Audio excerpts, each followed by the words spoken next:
Hello, everyone. I don't know why I said it like that. Hi, everyone, and welcome to this week's Seal of Approval. Apologies that there wasn't an episode last week, so I wasn't feeling particularly great. But we're back. We're back to discuss some seals, to discuss some news, to just discuss quite a few different topics, really, which might not necessarily be related to exactly what's going on now, but also kind of is. Anyway, enough waffling. Joining me this evening, as always, is the trusty Scrump.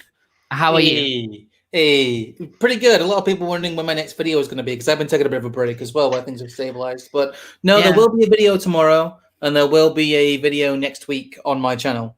So are these dedicated videos or are these streams? Oh, streams. Sorry, I meant we'll be streaming on Thursdays again. We had to miss one because of internet connection problem, and then after that, it was just a case of Thursday's our streaming day, and it's not really worth moving outside of that because people know it's a Thursday. So we're just gonna, if we miss a Thursday, we miss a Thursday. But we're just gonna try and keep it a weekly stream, Thursday 9 p.m. pretty much every week. We've got a couple of ideas planned out. Yeah. And a good amount of links for them. So yeah, we'll be streaming tomorrow and streaming next week. Back to weekly streaming tomorrow, guys. Don't worry.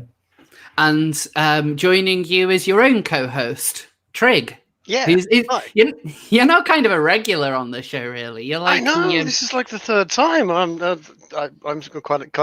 quite stoked, to be honest. Yeah, well, this is quite stonks. Stonks indeed. No, you're becoming like the furniture. Let's just say, us me and Scrump are there on like the nice kind of leather, comfy chairs. Yeah, and you're on a.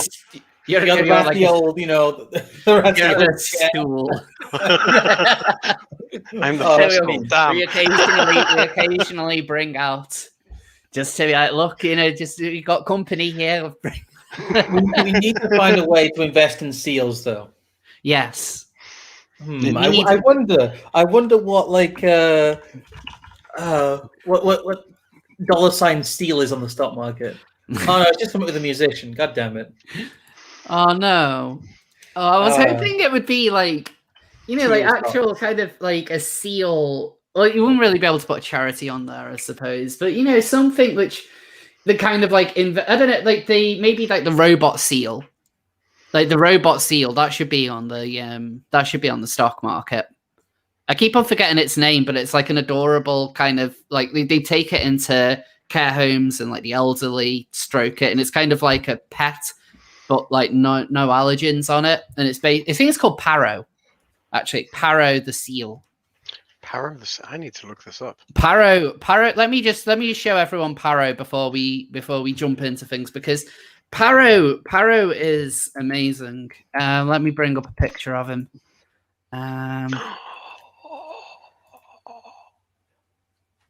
God damn it! It's just bringing up somewhere in South America.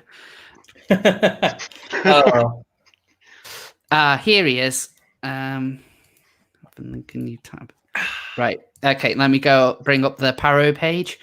So here is Paro. He's a robotic baby harp seal that you use in hospitals and nursing homes. It's programmed to cry for attention and to respond to its name. It's actually really good. Adorable. Yeah, like this is honestly one of the best robots out there. So they use it for like the elderly. They take it into care homes where they might not be able to have a dog in due to allergies or fears, or the dog might act unpredictably. But Paro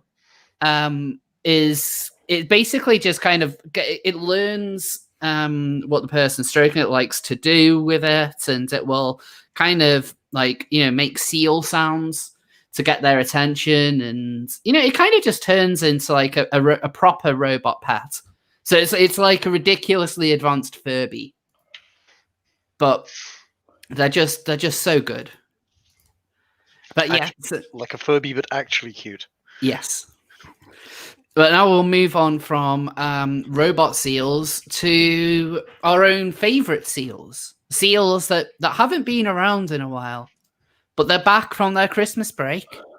And they're galumphing over the fjords. The seals of news. How I've missed the seals of news. The seals of news, like they are what you want to see on a Wednesday evening. There they are. They've bought a couple of different stories with them.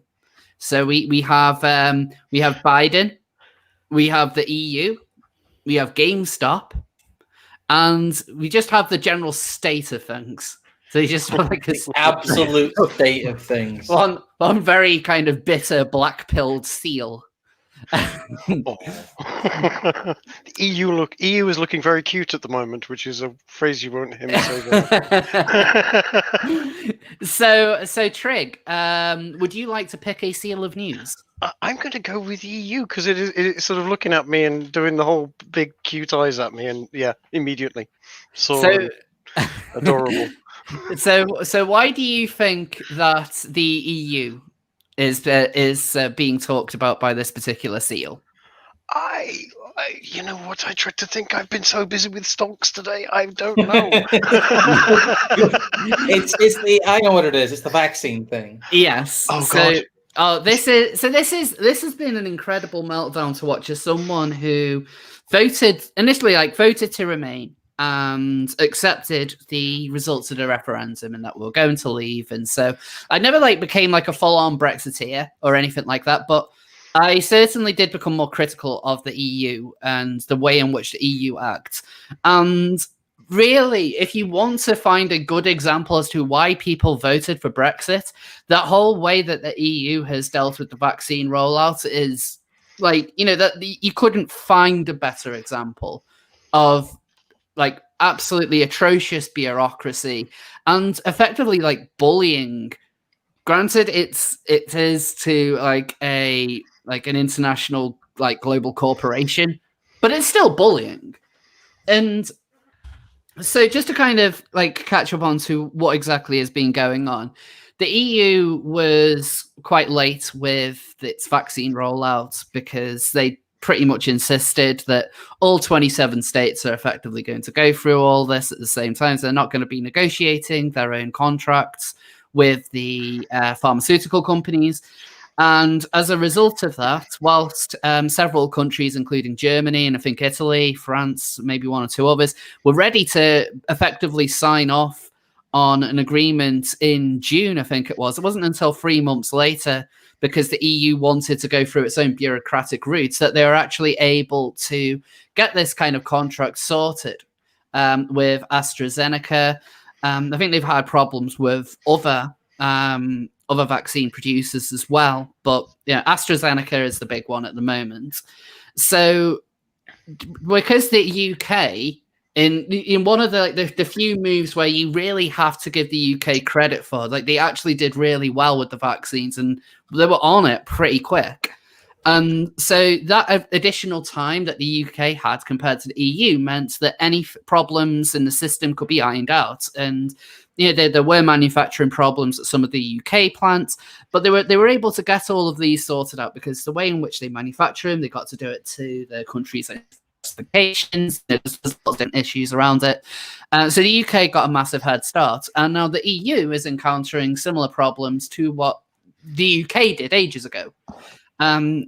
Of course, the UK's problems happened before the vaccine had been properly signed off, and then we were actually using it. But it's left them almost hilariously behind.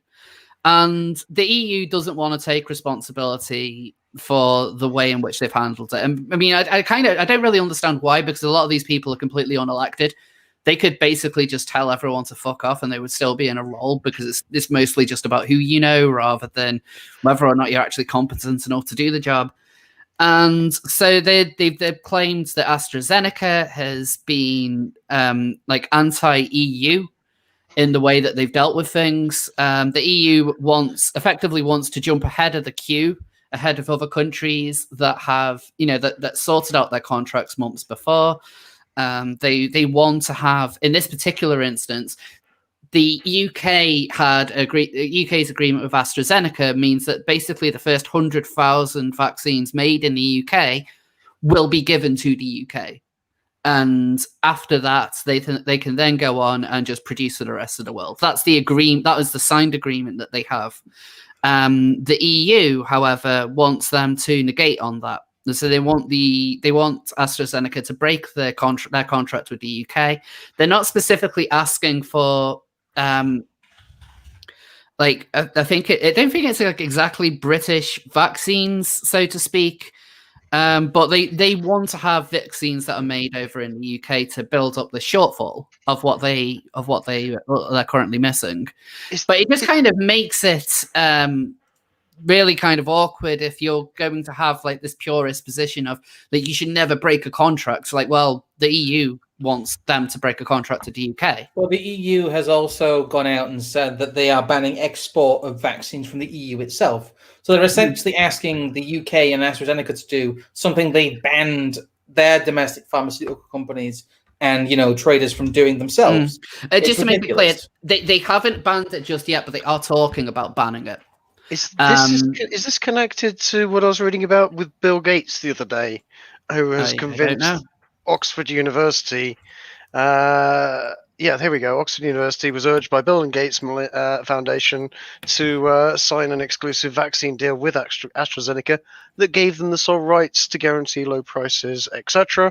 And then they've basically decided to not quite do that and deliver a more expensive vaccine. That's not something I've come across. I'm being honest. I will throw the tweet over. Oh yeah, yes, please. The thing is, the Oxford Vaccine Group was saying they were going to make the whole thing open source and make their research available to anyone. Then they were persuaded to sell to AstraZeneca, who promised that because they're a giant conglomerate, they could do it cheaper than anyone else. And then they just didn't. They've just been price gouging people essentially for the vaccine because there's a shortage and they can do what they want. Yeah. It's a whole situation in which, and by the way, Bill and Melinda Gates have a massive investment in companies like AstraZeneca. They are huge stakeholders. So once again, it's a case of massive profiteering from the people who are interested. I also suspect that a lot of this stuff, like with the UK and the EU and trying to share the burden, quote unquote, across the territory, they seem to be wanting to drag out this vaccine process for as long as possible. Yeah, there's a lot of wrangling, a lot of legal wrangling. The EU is making a bit of a show of the fact that it's maybe been caught with its pants down, but they could have done this. They've had nearly a year to get to grips with the fact that they're going to need to order these vaccines. So it comes off as almost deliberate because the UK government is now talking about July for when they'll have most of the most vulnerable people, which they class as like the most vulnerable 20%. So by July, we'll probably only have about 20% of the population who received the vaccine. No, it'll be at the moment we're sitting on I think we're sitting on around 10% of the country now. Yes, but they're saying it's going to take until July to possibly get another 10% because a lot of it's slowing down. We've got those guaranteed doses, yes, but those, like I said, there's going to be a choke because a lot of this stuff might end up being exported. Basically, what's happening is there's going to be a slowdown in vaccinations, is what people are saying. And it might take as long as July to get that 20% figure because we've had this mass initial rollout, and then they're going to have to get logistics of, subsequent waves of all of this. From what the government is saying itself. I need to find the thing where I found that, but they're talking about the most vulnerable only by July, which is about the most vulnerable 20%. That's just what they're saying. The way in which I see it at the moment, I don't think that doesn't seem realistic. Right? Be going from issuing about 2 million. I think last week alone they did 2.6 million. And yes, there is going to be a slump at some point, which will probably be within the next few weeks. So there's inevitably going to be a slowdown because of the amount of demand on these things. But it would have to go to a trickle for several months. I think it's more realistic to think there's going to be a slowdown for about a month at most, and then things will pick up again. I don't think that slowdown is just going to be... Because if that slowdown goes all the way until July, that's about 6 months from now. That would be effectively a permanent trickle at that point. That seems to be what some people are saying. That supply... They've had this initial big wave, but supply will always outstrip demand, especially with the EU messing up so badly.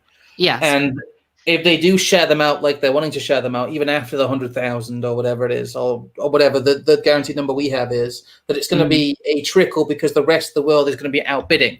So it's going to be a case that we're going to have to share them across the rest of the world, which is going to cause a problem. Like I said, all I've seen is that their only expectation is most vulnerable by July. That is what the government itself has said. Right. So that's almost like reneging on what their aim by mid-February. Somewhat. But you know what? It's always going to be. That's what they do with the flu jab. They only give the flu jab to those that are most vulnerable. Anyway, because let's face it, the rest of them, it's like 99.8% chance of surviving. It's not a big deal for a large proportion of the population. Yeah. But yeah, the over 70s, absolutely get them vaccinated. Well, there's another problem that we're having in that there's rumors circulating now that the vaccine isn't particularly effective for people in those age groups, and they're trying to dampen down those fears. But the thing is, if you're over 80 years old, it's difficult to get an immune response from a vaccine in general. Them saying that there's no lesser effect on older people is just a lie. Like, straight up, that's just not how vaccines work. So straight up, there's a bit of a controversy here, because there was a media figure that came out and said it might be as low as 8% of all people have immunity. Was that in Germany? Yeah, but they came out and quickly said that was debunked, but they never came out with a figure. Ian, I don't think I'm not a real scientist when it comes to like the effectiveness of the vaccines. But one of the things we're always being told is, you got to listen to the experts on this, and vaccines are almost like something you simply cannot debate. If they say that a vaccine works, if you disagree with this particular one, then you're as good as any other anti-vaxxer. All they came out and said there's no data to suggest this, but there's no real data on the over 65s anyway. But one would think that there would be with the amount of testing that they must do, surely. Well, they're not coming. They're saying, "Oh, it's all in the peer-reviewed testing," but when you dig down to it, there's no testing that brings out solid numbers for the immunity figures on the over 65s, especially the over 70s, who are the most at risk group. Yeah, it's just a massive question mark we still have. So if that is the case, then the vaccine would be effectively pointless. Like I said, we don't know. Maybe. They're not telling us.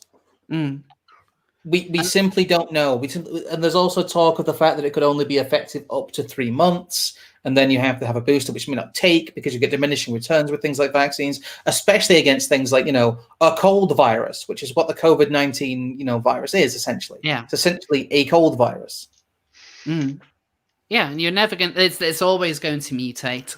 I found it weird how the way in which people have reacted to these new strains that have been popping up everywhere, and so that was never going to happen. I think a lot of people don't quite understand respiratory viruses. Again, I'm no scientist, but this is one reason why it's so difficult to find an actual cure for these things, because they keep on evolving. It's what a virus does.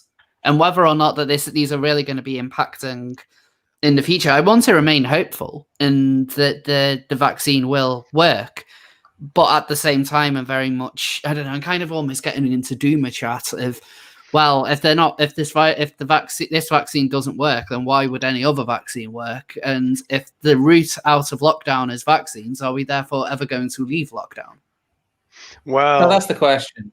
There's a lot of talk as well. Yeah. There's some real tinfoil hat stuff I've seen floating around today about that. Right. But I don't really want to dive too much into that because I can't confirm the source. It may well be fear mongering, but there was talks of watch out for COVID-21 and the excuse of COVID-21 that will be something was circulating around that I saw today about Canada, and that they would start to talk about COVID-21 and that they were going to offer people, if they were willing to sign up to a regular vaccine program, that they would write off their debts and mortgages, but they would have to hand over the rights to their properties and so on in the process, and then just essentially live off the state. Like I said, I can't back it up whether or not it sounds... Yeah, that's real great resets type stuff. Yeah, that sounds real tinfoil hat. Like, there has been some proposals. Like, oh, you should sign up. Oh no, there's a new virus coming out. What you should do is just sign up to the Great Reset. Yeah. Like, how do they correlate?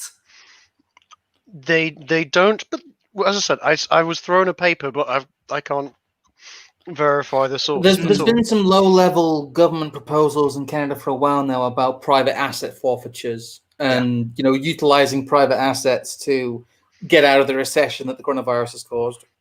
There's a whole bunch of stuff happening in Canada anyway, because last March they used the initial lockdown period to take everyone's guns away. Because Parliament wasn't allowed to sit, and Trudeau did it essentially by decree, which is totally illegal if I understand it. But it is very. It was a very odd situation, put it that way. But no, I think with a lot of people now are talking about the short-term COVID, and then basically as soon as we come out of these lockdowns, as soon as we've had enough of it, we're going to get these climate lockdowns, which I think is the next real move.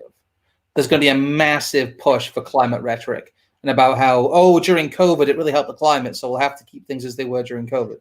Yeah. And that's going to be the next vector. They've already talked about that. There's already papers about it. They were already talking about that 6 months ago. So.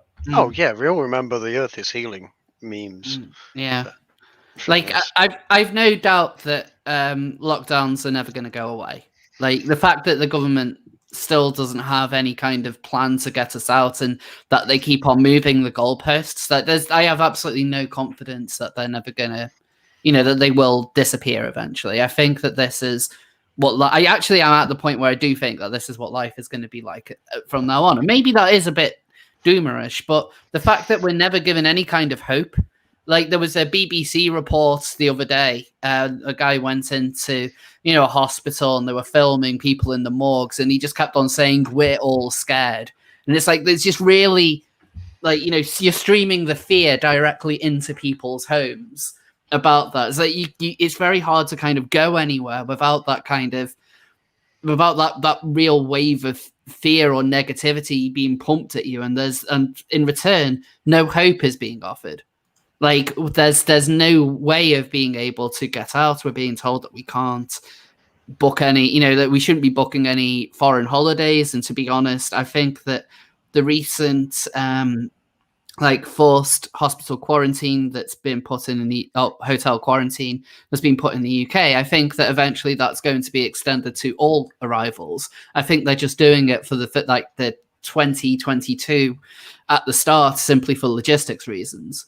But once they've kind of got that all smoothed out, you can guarantee that that's going to be pushed out to everything, because, opinion polls say that's what people like. And when you start giving the government power to basically detain people at their own cost, they're going to love it. There's a bit of extra money in the economy when nobody else is allowed to open up. So, they have every incentive to actually go ahead and do it. I think it's a horrifying thing. Like, especially making people pay for their own imprisonment, because that's what's happening.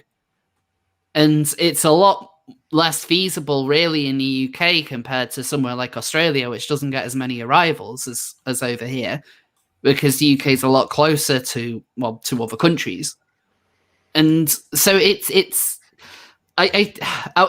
is probably going to be touching a bit too much into another topic on the seals of news, which I do kind of want to get into. So probably just kind of end this now and save it for later. But yeah, there is a hell of a lot of doom and gloom, and it kind of kills you emotionally.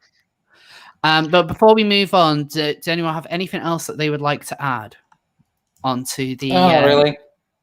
No. Except that who would have thought Bill Gates and the guy that brought us Windows would do such a thing as try to screw over the what was looking like a really good public open source, and they were going to put the funding back into the country and everything else, and no, gone to AstraZeneca instead. Wouldn't that be great? Well, I think we've got a few super chats. Yes, we have. So Abyssal Panda with the £2. Merry Stonkmas. Mary Stonkman. Mr. Floppy Knickers, Scrump, how thoroughly did you destroy Dev? Not seen any videos from him in an age. I miss my Marshmallow Gamer. He's been remonetized. I don't know what the fuck he's doing. We've got 3 dumps recorded still that he's not put out. So hasn't he been having problems with PC? Have he's having problems with PC?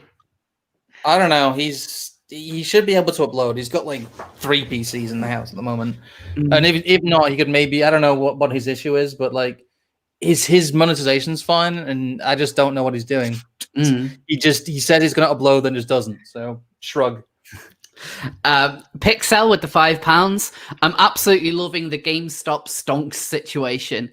Also, Rose, if I had to sum up your Minds account, I'd say wholesome and based. Wholesomely based. Everyone should, honestly, like, I am really enjoying Minds. I've got to say, Me too. I mean, Paula was a bit shit. Paula was, it was buggy.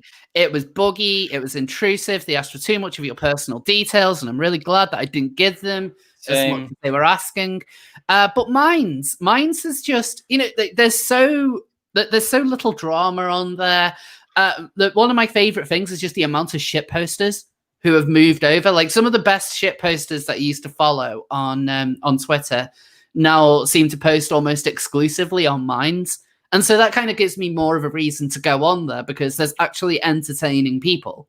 There's a lot of people who just haven't been banned who have moved over to Minds because it's better. Yeah. Like a whole bunch of people have moved over to Minds. It's very active. It's very good. Much more discoverability. I like their coin system. Yes. I don't know what other coins, lol. Yes, I earned enough coins to get Minds Plus and then get my accounts verified. So I am a blue tick. I am a blue tick. Oh, look at me. Look at me. I am the check mark now. But, yeah, no, I have to agree. Minds, I've enjoyed Minds for a long. I don't post very much on it, but I do occasionally sort of thumb through. There's a lot of nice stuff. It's kind of wholesome. There's some art there. It's a hell of a lot less depressing than Twitter. Yeah, like I found Parler to be quite angry. Like when you'd go on because the main people on there were kind of almost like right-wing firebrands, and you'd have like a lot of the people who had just been like banned from Twitter for political reasons, and they would kind of swarm it, and so everything would just be like Trump this, Trump, and then obviously Trump never joined, so all of that came out a little bit desperate. Whereas here, you get art, you get photography, you get animation, you get so many different people expressing different things. It feels like a more relaxed version of Twitter ever was. Like it feels welcoming. I love the web page version. It's a shame that they've had to nerf some of the features on the the Google Play Store and as well as iOS. So I haven't updated the app yet because I want to have things like being able to post comments. But if you use it on a browser, it is a lot nicer than using Twitter. I just use the browser version. The browser version is really ideal for me. Yeah, it's great. It kind of reminds me of the very, very early days of. Do you remember Facebook before Farmville and throwing sheep at each other kind of thing? Yeah. In its first format, it was kind of like a mixture of that and early Twitter, but with actual sort of wholesome, decent people on as well. I'm a massive fan of Minds. Yeah. And that the kind of like the tokens system works really, really well. It turns out you can actually donate tokens to people. I know that like a few of my followers donated tokens to me so I could get Minds Plus, and like I am really thankful for that because now I am the checkmark.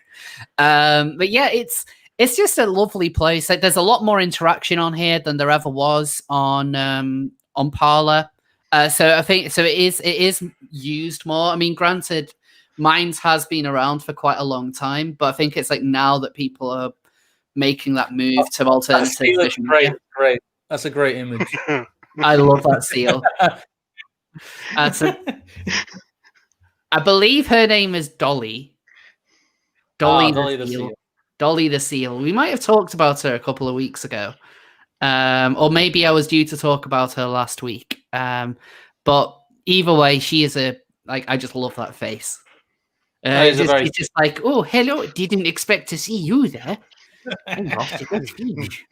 Oh, that's wonderful. But yeah, I know this is a bit of a Minds plug right now. But I would honestly encourage people to get over there. Twitter is ridiculously toxic. Like, I remember the other week when we had Undoomed on, and he talked about how if you go to the trending bar on Twitter, you know, it's just negativity after negativity after negativity.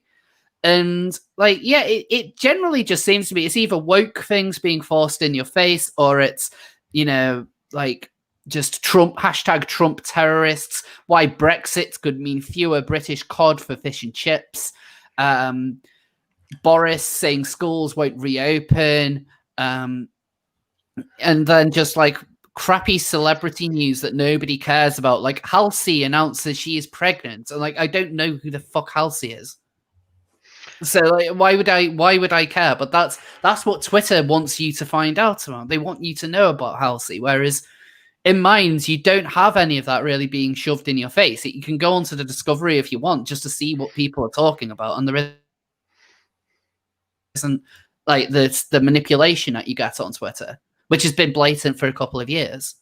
But I recommend everyone everyone who can set up a Minds account, follow me on there.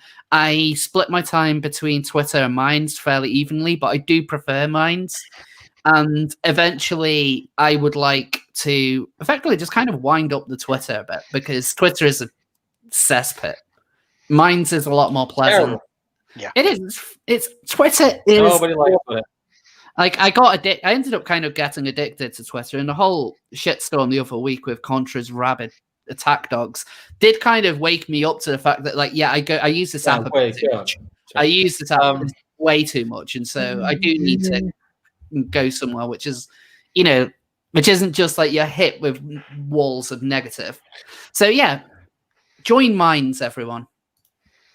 Right, there's still some more super chats to read. Just bear with me. Okay, I live. So Emma McGreal with the $5. I live in the suburb where the cigar shop article from last week was from. Just shook me. Love you, Rose. Oh, thank you. So for those who might not know, that was a cigar. I can't remember exactly where the cigar shop was, but basically the owner of the shop decided not to sell to Biden supporters. And so if you supported Biden, you know, you weren't welcome, because, well, you know, private business, they can do whatever they want. That goes the argument. Sounds familiar. Yeah. Yep. And I know quite a few more have come through. So I'll try and go through these really quick. Gone Nom with the $5. We like the stonk. We like the stonk. Don't worry, there'll be stonks soon, guys. There will be stonks soon. I'm getting DMs saying, where are the stonks? S. Smith with the €5. Good to see you back, Rose. Was a bit worried with the missing stream last week. Scrump, Trig, get streaming, you lazy extramarital children. Hey. I didn't worry anyone last week, but I really wasn't in a good headspace, and so I needed to have the week off. Frederick with the 50 SEK. Can't wait for the dumping episode. Scrump explains how Trump would still be president on January 20th. And DRT is king. It's how Trump can still win, guys. And DRT is king. Keep your game stonks till Friday, Diamond Hands, friend. Thank you, friend. Yes, yes. So, people want the stonks. People seem to. Oh, don't worry, guys. Here are the stonks. I sent you a stonks image, I think. Stonks. We need the stonks. It's pure stonk. Okay, we'll explain this to you and therefore the audience, Rose. What do you understand so far about the stonks? Okay, so my understanding is that there are people on the likes of Reddit who seem to be purchasing a lot of GameStop stonks. Am I right on that? And it's a bit more complex than that. What's happened it's r/Wall Street Bets, which is really just downstream from 4chan's biz. In fact, they describe themselves as 4chan found a Bloomberg terminal, which is kind of funny. But but yeah, the stonks, the GameStop stonks, have actually been a long game for r/Wall Street Bets, because a lot of them have been heavily into GameStop for the best part of like 6 to 9 months. because a lot of them realize that the stock is being heavily shorted and therefore being heavily undervalued. And a lot of people have now encouraged them to go in because they now know that a large amount of hedge funds are having what's called, they're going to get their margins called, which means that the futures they've bought, the shorts that they've made are essentially being called in. They're being forced to rebuy the stocks they've hedged against. For those of you who don't know how that process works, basically what happens is, to simplify it, when you short a stock, or when you try and do that, when a hedge fund shorts a stock, what they'll do is they'll basically they'll essentially loan the amount of the stock like to the corporation, and then what happens is they have to buy it back later. Sorry, they take them. Yeah, they have to buy it back later for the cost. Basically, what it means is that you can bet against the stock. What happens is, because they're buying the stock now and betting that they can, they can get it back cheaper in future. They're essentially saying that, if the stock goes down, we make money, because they basically they have to make up the difference. Like, it's what they're doing is essentially it's a way of betting on the way a stock is going to go. But it basically involves one party borrowing stocks from another party, essentially. What they say is, we'll borrow these stocks from you under the agreement that we'll have to sell them or buy them back later, and we'll have to do that for the price it is. But because the price it is later will be lower, we will either lose or gain money that way. It's a bit of a complex situation, and I've seen a good image using bananas that I linked to V. Then V made into a video, which was hilarious. But essentially, it's the way that hedge funds bet against corporations by cleverly moving around the way that stocks are sold. Basically, it's like an IOU, and they say they'll have to buy back these stocks later because they think they can get them cheaper later.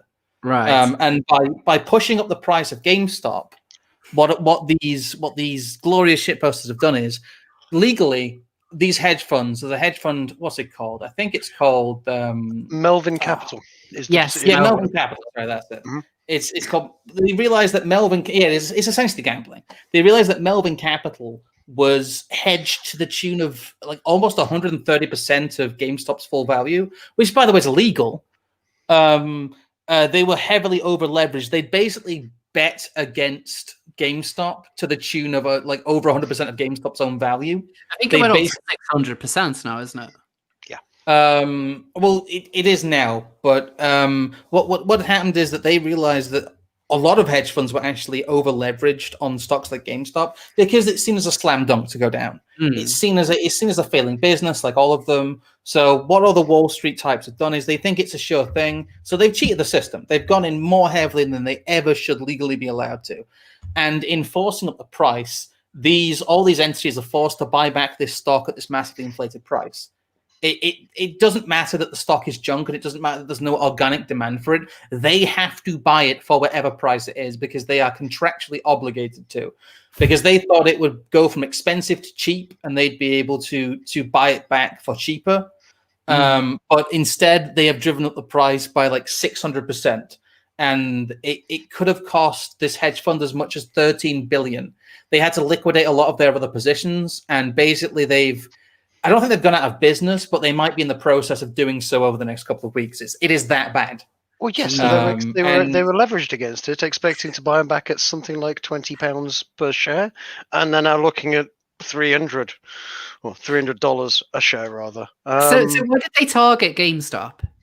Because GameStop is a big retail chain that over the last year, like a lot of retail chains, have been sat there empty, and in real terms, the business is dead on its feet, like a lot of other retail outlets. And so they saw this as an absolute sure thing that was going to go down in price. You meant why the hedge funds had targeted GameStop, sorry. Or why the Reddit has targeted GameStop. Right, the Redditors. The Redditors? Right. Well, they've targeted GameStop because GameStop is the most heavily shorted stock on the market. Right. It is the worst case of this phenomenon. It is that everyone has bet the farm on GameStop failing. Everyone's got billions riding on the line that GameStop fails, and they've decided to completely reverse the market trend so they can get paid. Basically, they've decided to. the hedge funds are very, very openly overshorting these stocks. They're betting against them to the tune of more than the business is even worth. And so Reddit's gone, okay, well, if we just drive up the price of this and refuse to sell until they're legally mandated to buy them off us, we'll make a lot of money. It's really obvious because it's so out in the open.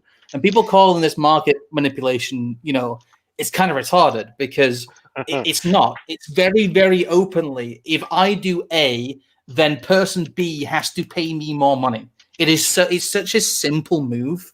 And I'm quite surprised that they managed to get routed so heavily by such by just they inflated the stock price for a margin call. It's like baby economics. It's so simple, yet it's been so effective against them because the market is such a fictitious piece of bullshit that they were able to do this. It's like, what would the impact be on GameStop for this? Well, I would say the GameStop shareholders, the etc., who were looking at sadly having to close up a business eventually and going bankrupt and selling out for pennies on what they invested in the first place, are now looking at a nice retirement for a start. So good, great. So the only losers are hedge funds essentially in this one. It's GameStop is still dying. This is not money into GameStop's pocket long term. This is a short term boost. But what it does is because these hedge funds are obligated to buy these junk shares at inflated prices, it takes money out of the pockets of hedge funds and puts it into normal individual retail investors. And that's why people are going into other stocks like AMC. They're going to stocks like BlackBerry. They're going into stocks like Macy's. They're going into stocks like Ericsson, if you remember Sony Ericsson, because these are the other, big short stocks that have been shorted like over and above their value. And what they're doing is they're basically trying to hold the market to ransom. The jig is you're right. Who said it? Yeah. Matt said it wasn't even insightful to short GameStop. No, this isn't. This is, like I said, it's not even insightful. This is something you can Google. You can just Google the most over-shorted stocks. And if you have enough people who decide to act collectively, it's not even organized. It's just people seeing this phenomenon and getting on board with it. It's not like there's a giant cabal of people who have decided to do this in a planned fashion. It isn't really that planned. They're just jumping on the train because it's so obvious that you can make money doing this. And a lot of the Wall Street people are reeing about it because they've been played at their own game. Their market manipulation has been turned around on them. And now they're forced to pay people billions and billions of dollars because they got greedy, as always. So I wonder what... Sorry. I was going to say, dare I say it, this is redistribution of wealth via capitalism rather than socialism. It's great. So Melvin Capital Management reportedly had to be bailed out with more than $2 billion to cover losses on some shares, while another short seller, Citron Research, has withdrawn from the fray. I'm not someone who really kind of understands the stock market at all. Like, that's probably why I'm just kind of asking questions here rather than giving my own opinion on Stonks. Like, I run a YouTube channel where I talk a lot about seals. I have a simple mind, and basically a few thousand people on 4chan and Reddit have managed to hold a financial gun to the head of the hedge funds and make them pay them billions of dollars because they made bad bets. I heard something about Biden potentially stepping in. Have you heard anything about that? The thing is, this is a developing story. A whole bunch of the apps that people use have decided to try and slow the velocity of trades. The NASDAQ halted trades, I think, 6 times on AMC, 3 times on Nokia, and I think they halted another 3 times on GameStop, maybe even more. They kept halting trading. It is the biggest kind of effect of this is it's shown how badly manipulated and rigged the market is against the retail investor. Because a bunch of retail investors essentially came in and ate everyone's lunch. And the market and the regulators gone, you're not allowed to do that. You're not allowed to make money. But these hedge funds, like, by leveraging that heavily and by shorting stocks that heavily, manipulate the market massively. It warps the market doing that because everyone expects the stock to fail because you have all these billionaires very openly betting against it and telling people it's going to fail. it's ridiculous that they would call this market manipulation when what the hedge funds has done is put them in this situation anyway. You can't have one without the other. You can't have the chicken without the egg. Yeah. And instead of solving the underlying problem of hedge funds over-shorting stocks, to an illegal degree, they're just going to try and push out the retail investor from the market. Yeah, I mean, it sounds like that's the kind of action which they are looking at taking as a result of this. Like, do you think that they would want to see a repeat? I don't know what they can do about this, aside from basically admitting that they don't want normal people investing in Wall Street. They can't do that because Wall Street it relies on the average investor losing his shirt every now and then to make a large amount of their profits. If people can't invest in stocks, then there's an awful lot of hedge funds and not hedge funds, rather pension funds, etc., that are just that. Lots of people essentially getting together and having someone manage a bunch of share options for them. Are they going to pull the pensions out? In which case, that's a huge amount of investment comes out of the banking sector. They won't let it. They can't allow it. So we've kind of got them over a barrel here. Well, it's quite excellent, and let's hope they smarten their act up a little in the process, because this type of behavior is it's indicative of the same problem that happened in the late 80s when there was the crash. It happened again in 2008 when there was that crash. It's the same. It's not exactly the same system, but it's the same attitude towards the system by the same people that causes these horrifying crashes where a whole bunch of normies lose their shirt, and then suddenly the government has to pay off the bank's debts, which comes out of our taxes. So there's some great memes out of this. Let's take some of that back. Do share if the memes. There's just a lot of great memes about this. There's a lot of fake stories coming out of this. Here, there's what's he called? I really like the guy, Cream of Dog. He does a really nice comic. I like Cream of Dog's comic. Let me find the Cream of Dog comic. I'll link it to you. I've got it right here. God damn it, paste. There we go. Yeah, it's just the fact that a lot of the media outlets are going insane, pretending that this is the end of the world. No normal person has money in hedge funds. That's the thing. No normal person. Well, they might do in the form of their pensions and so on. That's the thing. But it's usually heavily diversified in terms of pensions. They're usually blue chips and mutual funds. That's what a lot of hedge funds aren't like. A lot of pensions aren't allowed to invest in things like hedge funds because they're seen as high risk ventures. Hedge funds are really the preserve of the ultra rich. At this stage. They're high risk now. I think I'm gonna lose my homes. 100% innocent hedge funds PPOC, potential people of color. I do love Cream of Dog is awesome. He does love his dick jokes, but he does like his dick jokes. They're wholesome. Awesome. They're very awesome. I like Cream of Dog. I also like the sock puppet one. What's he called? God damn it, brain. There's so many. Which sock puppet? Flock of Cows. Don't think of that. Flock of Cows is great. He does. You've probably seen his comics. With let me where's the sock puppet guy?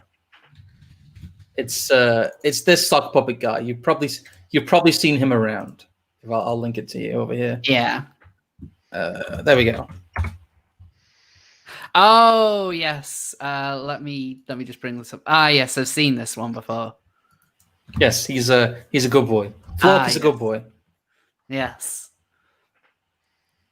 So does anyone have anything else that they would like to add on the Stonks situation? Oh, I have a few more things to add. This isn't going away anytime soon unless there's like emergency regulation. If you guys are thinking of investing, do so before Friday, but do hold until Friday if you already have. That's really when a lot of the hedge funds get their stocks called, get their margins called. So you'll really want to hold on until then. There may be some volatility and there may be some market closures and there may be some absolute bullshit from the platforms, but they can't legally stop you trading. And if they do, it's class action lawsuit time. This could actually structurally destroy things like the Nasdaq if it gets bad enough. It's kind of incredible what's being done here, because the overreaction in trying to stop it might be bigger than the story itself.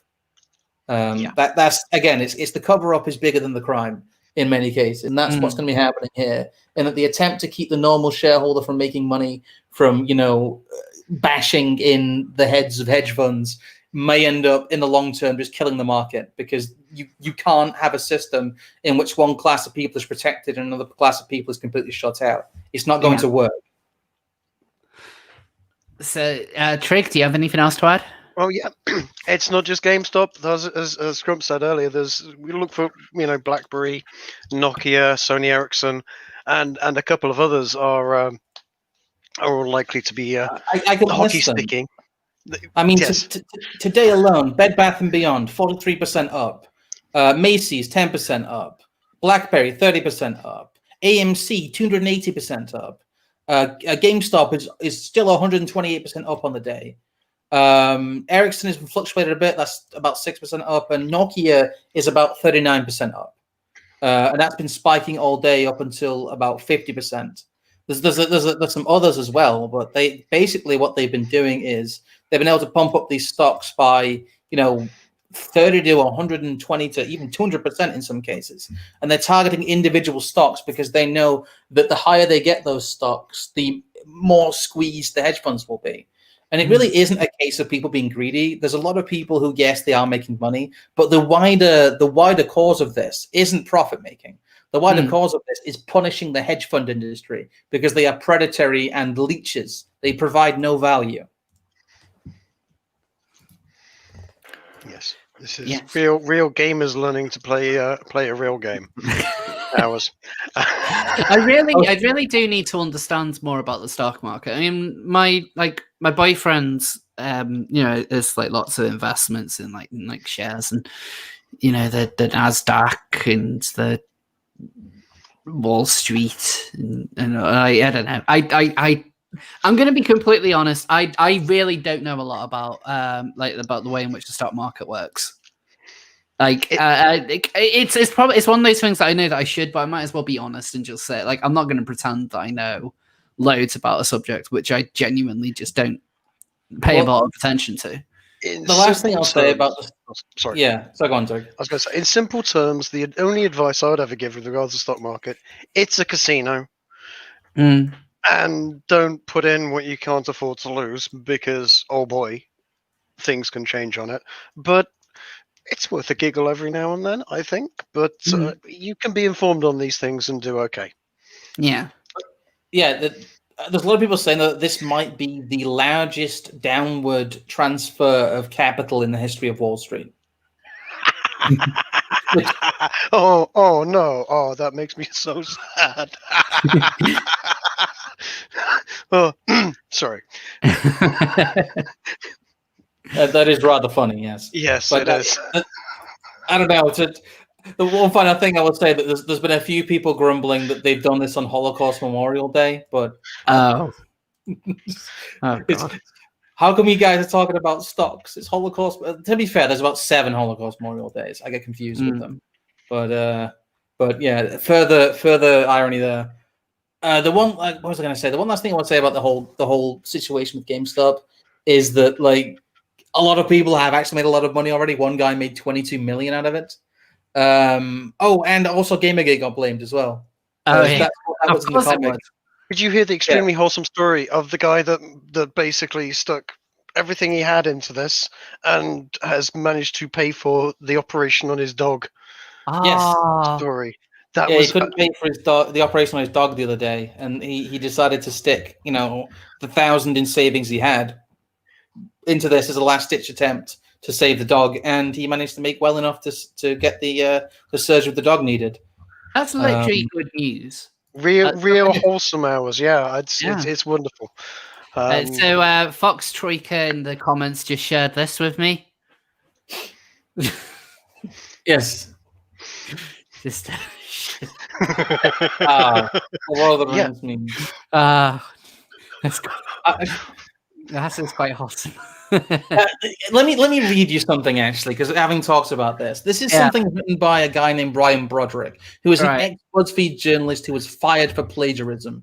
He described let me just read this verbatim. The Gen Z libertarian sociopaths over at r/Wall Street Bets are currently in a war with an investment firm called Siron Research, which isn't right. They're actually in a war with a whole bunch of hedge funds. But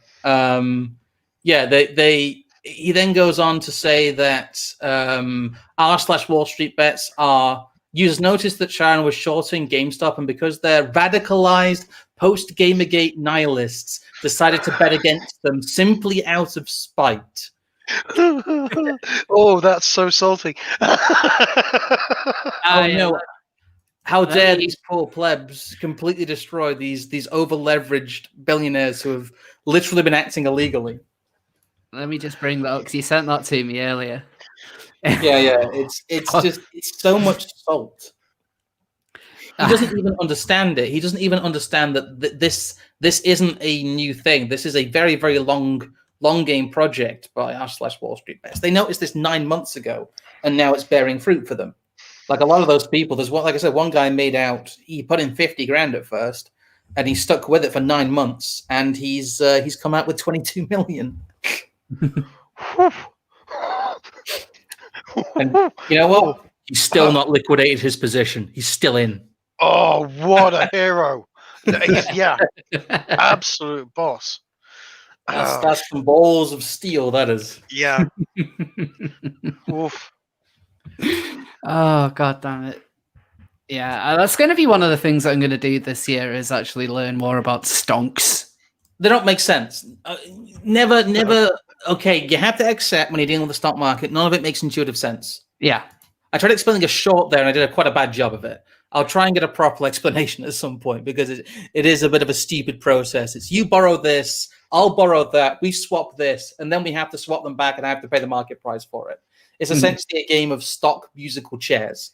It's retarded, honestly. The whole process. I've talked to stock market traders and so on, because I know I have a friend that actually worked in London for a time, and back in 2007 he was explaining credit derivatives to me, which is what caused the 2008 crash. And he was talking to me about it and trying to explain the thing to me. And when he finally explained it, I was like, this is utter insanity. And if anyone actually looks at the books, it's going to crash. And lo and behold, literally a year later, almost to the day, it went completely and utterly tits up. Excuse my French. And yeah, there's an awful lot of it that seems to rely on people blindly carrying on regardless, without actually looking too carefully at it.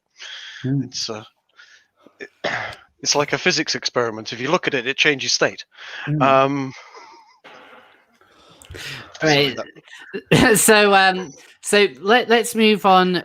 So I think at the moment we've got 2 seals left for the big stories, which is Biden and just the general state of it. We can hammer through Biden quickly before we get to the main event, which is characterized by probably the chubbiest seal in the seal of news. He's fat. He's fat with black pills.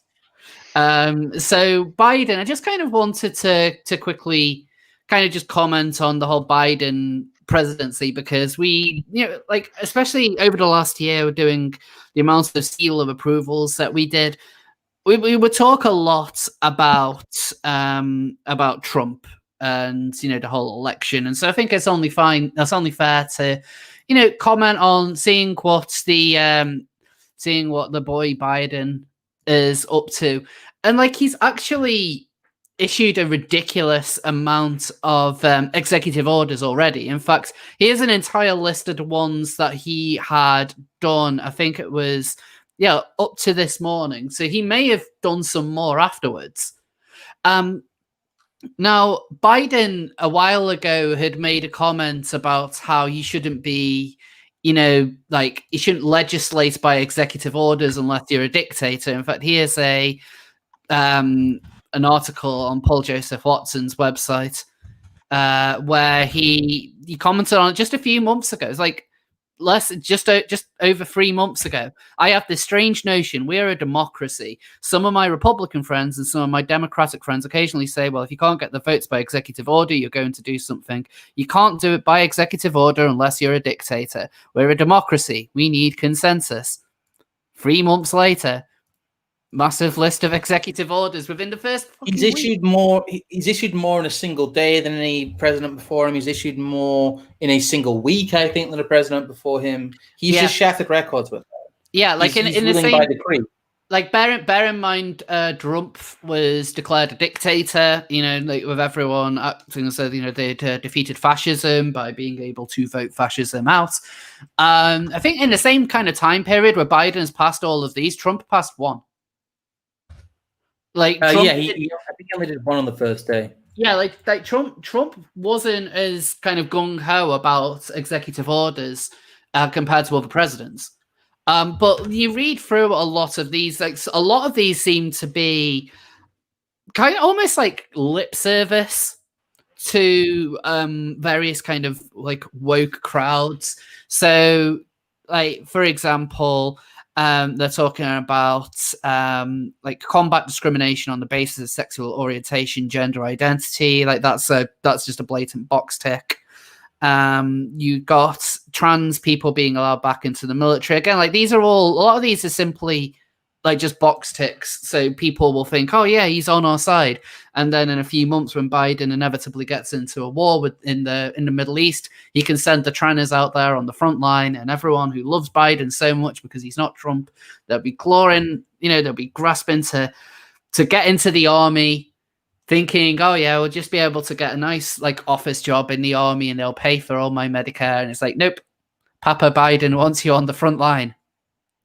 Well, they still effectively have trouble joining. It's a whole thing where it's on paper, but like in terms of the medical requirements, they don't qualify anyway. Yes, like they don't qualify on medical. They don't. They have pre-existing conditions and medications that would exclude them anyway. Yes, it's ridiculous. The whole thing about trans people in the military is ridiculous. Well, yeah, it was ridiculous when it was allowed under Obama because they based it on an Israeli study which wasn't even properly verified. It was simply a case. Yeah, it's something which I've always kind of found a bit strange. Like, why would you want to, if you want to have people in their peak kind of physical and mental fitness to fight in a war, which, let's face it, you need, a trans person is not really going to be in that position. And I'm not saying that as a way of, kind of like a derogatory attack on trans people. I myself, I'm trans. But people can correct me if I'm wrong, but I think effectively it's pretty much impossible to join the military mid-transition now anyway, still. Just because of the requirements. I would say it would be a bad idea to do so. Like, by all means, if you finish your transition, then I would see no issue. But when you're going through the, kind of going through your transition, it's incredibly mentally taxing. Like, it's taxing enough when you've got an office job, and yet you want to be able to go to war whilst taking your hormones, and you think that that's not going to impact you. Like, there's kinds of situations you would get into in the army. Like, are enough? Am I going to have to make a hormones joke? Hormones. But yeah, like so many of these just seem like simple platitudes. So people would be like, "Oh yes, they're tackling discrimination." It's like, well, all of these kinds of things have been around for such a long time, anyway. Like, the big one that everyone's upset about is the Keystone Pipeline cancellation. Yes, that is one which seems to have a massive real world impact. And after being told that Trump was spreading misinformation by saying Biden wanted to ban fracking. And like you even had like Twitter getting on board with that, saying like, no, even though there's footage of him saying that he wants to ban it, that it's misinformation because he now says he doesn't want to. And lo and behold, like they all these people can just get other jobs according to the White House. But they voted for him. That's what they wanted. Well, the Keystone Pipeline thing was condemned by a whole bunch of unions that actually endorsed Biden, which was kind of funny. Yeah, exactly. But a lot of those people in the unions now are realizing that the union is about protecting its own existence and not about protecting their work, which they've learned a bit too late, unfortunately. But there's still, I think there's still a lot of people who are just displaying the buyer's remorse. But I would also say with the way the election was conducted, and the still unresolved questions of fraud therein, I think a lot of people saying you get what you deserve, you shouldn't have voted for Biden, are kind of jumping the gun, because a lot of these states maybe didn't vote for Biden. Yeah. It's a very unclear situation, but it's very clear what happens when you get endorsement from unions that act against workers' interests, and then you get an infrastructure project cancelled. Green energy, as it stands, is a myth. Really, as they want to portray it, it does not exist. It cannot exist. It is physically impossible. It disobeys the laws of thermodynamics. It depends if you throw nuclear into the green energy, which is the only green energy that I would ever say is an actual real possibility. The green glow energy, yes. Yes. But they never do. That's the thing. Nuclear is never part of the conversation, which is why I can't take the conversation seriously. Yeah. Another executive order just to note is the combat racism against Asian Americans and Pacific Islanders. It's one of the things that's been specifically mentioned as China virus.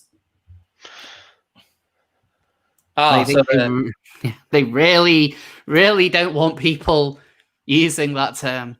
Yeah. Oh, especially now we're getting all the various COVID variants around the world, where place names are being used for them, like the South African variant, Brazilian variant, Portuguese variant, British variant.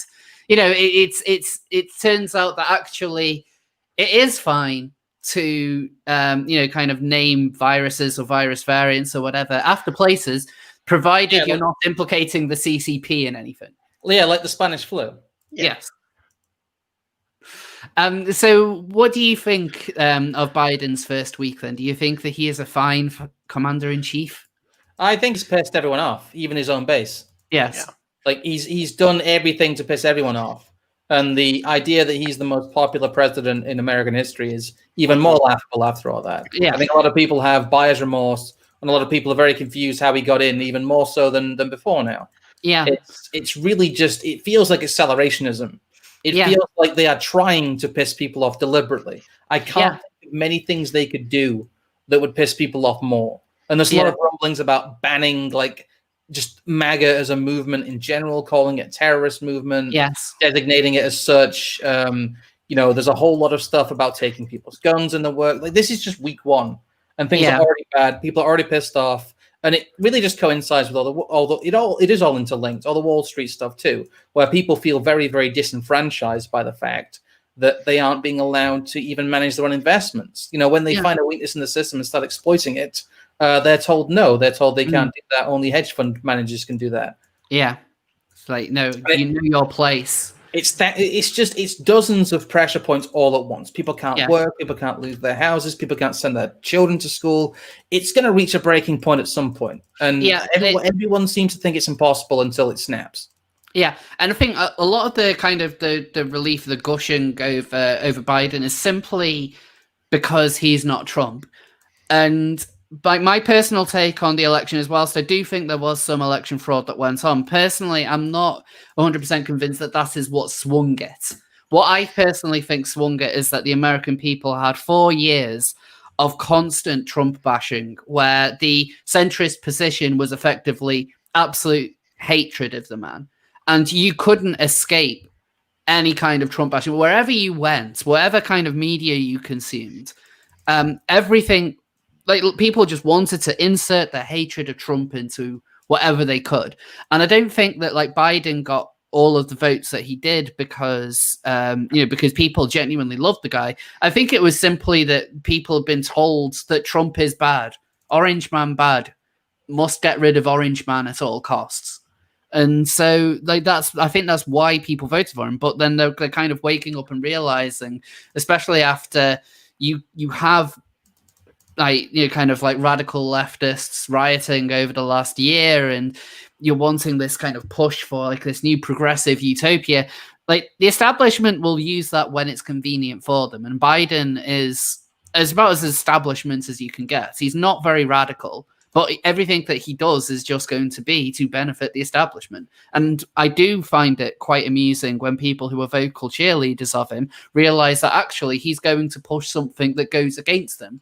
Like one interesting thing from the last week was things like Biden erasing women, which was trending on Twitter, where you had a load of radical feminists who had been vocal supporters of Biden, realizing that he's going to be bringing in legislation that will effectively allow people to self-identify as whatever gender they want and thus enter men's or women's spaces, which will effectively get rid of women's sport as a whole, because a man would just be able to self-identify as a woman, and that's all they would need to be able to compete. And then they act surprised that Biden is doing this when the Democrats really lent into the intersectional progressive movement. And it's hugely inconvenient for radical feminists for some reason, when they've always in the past have always been radical and always known and kind of thrived on the idea that they're radical and on the outlier. But the trans activists have always made a good argument. Oh, not a good argument, it's a terrible argument when you look at it, but they always lean on the fact that they are this weak, oppressed, permanent victim group, which is unbelievably attractive to the intersectionalist movement. So of course the Democrats were going to leap all over it, and of course they're going to be bringing in things which will allow people just to self-ID. Like that's the problem when you pander to very, very niche interest groups. Yeah, it you is. always end up pissing somebody off. Yeah, but then they acted like all of this kind of came out of nowhere, and it's like, oh, Biden is betraying women. It's like, yes, but you were the ones who allowed him to do it. The signs were there, and this is apparently such a big issue for you, and yet you allowed your hatred of Trump to instead idolize this man who was always going to work against you. Because that's where the social currency is now. It's with the trans movement. It's not with the radical feminists. No, they've essentially been passed by this, yeah. Yeah, but it was obvious that was going to happen. And well, it was obvious to everyone that isn't them. Yeah. And so they need to stop acting surprised when intersectional movements pass by on gender-critical stuff. They've effectively lost that battle within the intersectional movement. It's why radical feminists do best when they're effectively out on their own. Like, they shouldn't be trying to pander to these people because they're just going to ignore you for whoever cries victim the most. And at the moment, it's trans people. They might have their time in the future, but it's not going to be now. But of course, they're not the only ones who have, kind of felt betrayed by what Biden is doing. And I do think that, like, the US is really heading into more interesting times than it ever was under Trump. Like, the lack of Trump is a massive problem for the left. Yes. They don't have their bogeyman anymore. And things are still going bad under COVID. Biden's implementing things that he raved at Trump for trying to implement, like reopening schools. Yeah. A lot of people are just very, very confused at the moment. And that confusion is very quickly turning into anger. Yeah. Like, I think Biden, all the people who breathed a sigh of relief, thinking, "Oh, we're finally going to have a normal president." Just a quick offside. I found it really embarrassing the amount of British people who were getting emotional at Biden's inauguration, being like, "Oh, this is a true statesman. Oh, he's such a great public speaker." Some of them were saying, like, they completely forgotten his corn pop story, that he has hairy legs, or that poor kids can be just as clever as white kids. His weird comments on record players, the fact that he thought he was running for Senate when he's farted several times on camera. The fact that he referred to his wife as his dead son, Beau Biden. Let's not forget the finger sucking incident. Yeah, there's that as well. Biden's a senile old man. He is not like, especially after a year where the whole pale male stale became almost like a big rallying cry, and that's literally who they voted for. Like, just the actual personification of everything that they fought against, and that was their champion. And of course, it's only a matter of time before Kamala or however you're supposed to pronounce it, it takes over from. It's just going to be this. Kamala, is it Kamala or is it Kamala? I don't know. I don't fucking know. Kamala. Pass. Kamala Harris. Like, yeah, I just got to be careful because Tucker Carlson was accused of being racist when he pronounced it wrong. But like, she's a bit of an embarrassment herself. She wasn't very popular in the primaries. Tulsi Gabbard completely destroyed her. She embraces this mobbler thing that again is just peak cringe from the left. Like, I actually think that if as much as the Republicans are kind of going into meltdown mode at the moment, like kind of doing all they can to stab Trump in the back, if like a more competent populist like recaptures the Republican Party, then this could spell massive trouble for the Democrats. I mean, Trump lost on more votes than he won initially. And if the Democrats' way of healing and unity is to disenfranchise 75 million people as much as possible, that is not going to end well for anyone. Trump lost on more votes than Obama won. Yes. Trump lost as the most popular president ever. He's the second most popular president in U.S. history. Yeah. Apparently just behind Joe Biden, lol. That's why if they decide to go down this like de-Trumpification route, proclaim MAGA to be a hate movement, like allow there to be more conservative censorship.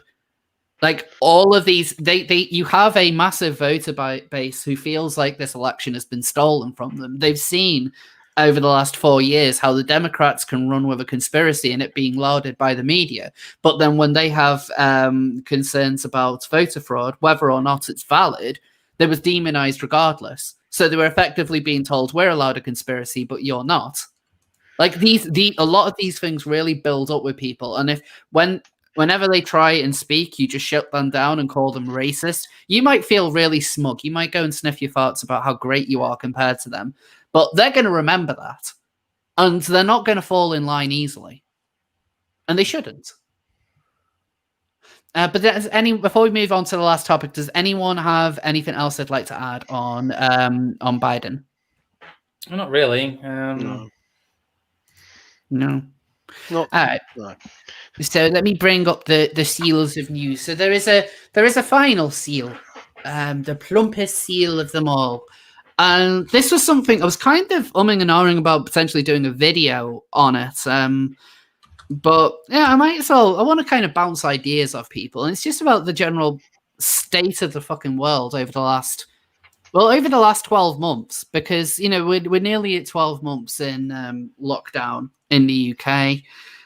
Last year was incredibly depressing news-wise, particularly as a political commentator. There's seemed to be like nothing particularly positive.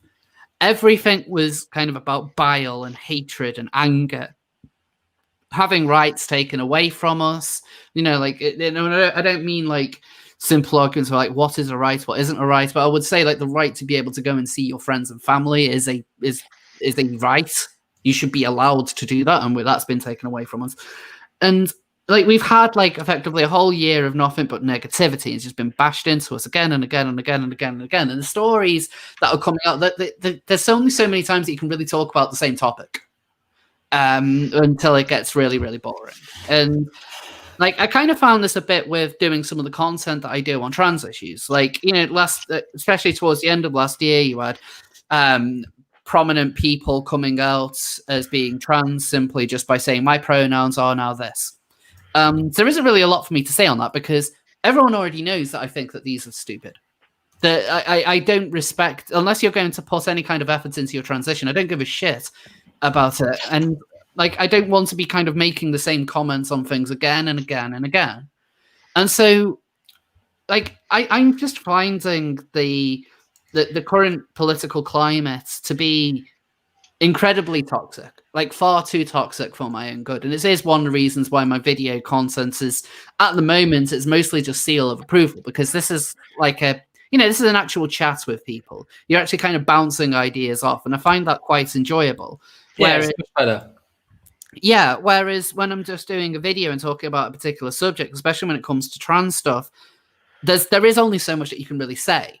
It is a fairly limited topic, and when you're kind of going stir crazy with things like lockdown, with the various kind of elections, and at this point, we don't have anything really to look forward to this year. We could be spending this entire year in lockdown because the goalposts have been moved from we just need to be vaccinated, a certain amount of the population vaccinated, the most vulnerable vaccinated, and then we can we'll have our freedoms back. But that's now been moved as well, and so you don't kind of have anything you don't have any other kind of outlet.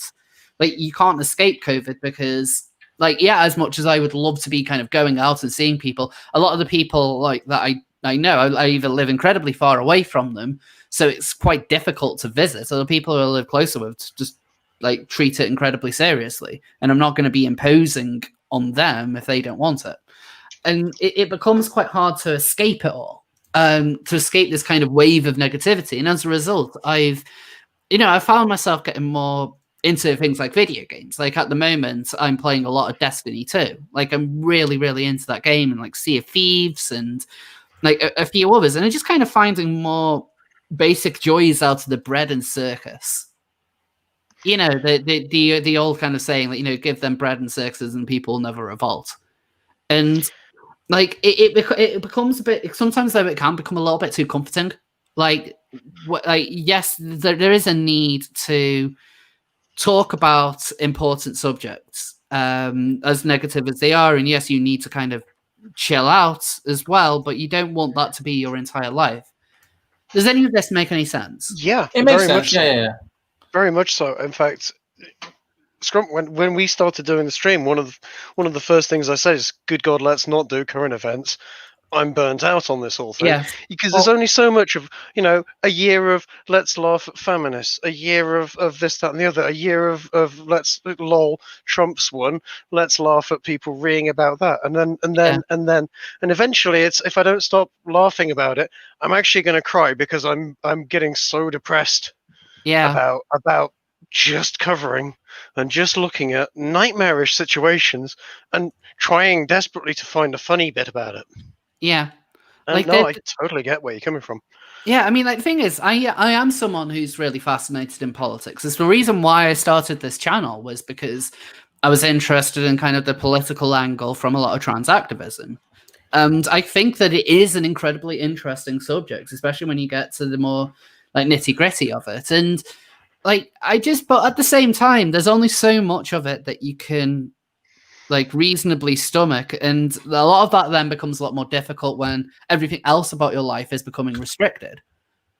Like, I want to be able to to kind of do more, because like outside of my YouTube channel, I never really talk about trans stuff at all. Like, if it's not connected to like Rose of Dawn, I don't talk about it. Like, I never sit down with my boyfriend and talk about trans rights.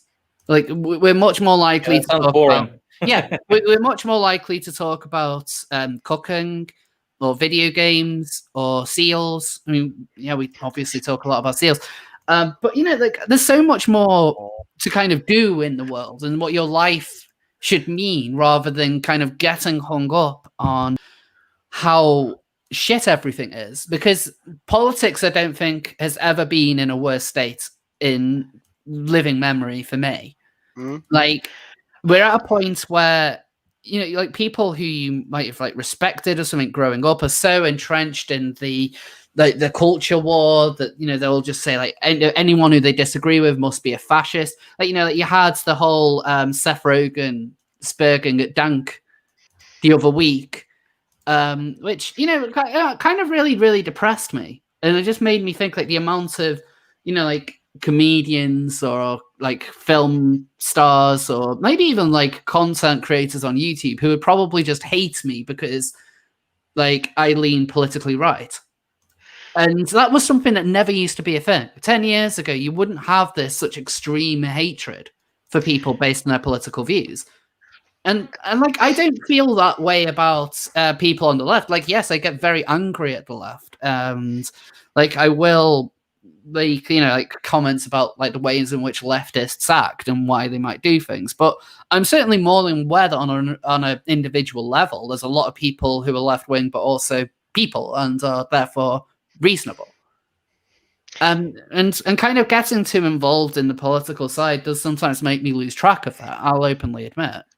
You know, without going too much old man reminisces about the good old days, but back early 90s and certainly throughout the 80s, you'd switch on the news and there'll be lots of children in Ethiopia are dying of starvation, and this, that, and the other happened, and this other thing happened, and here's Keith the skateboarding duck at the end.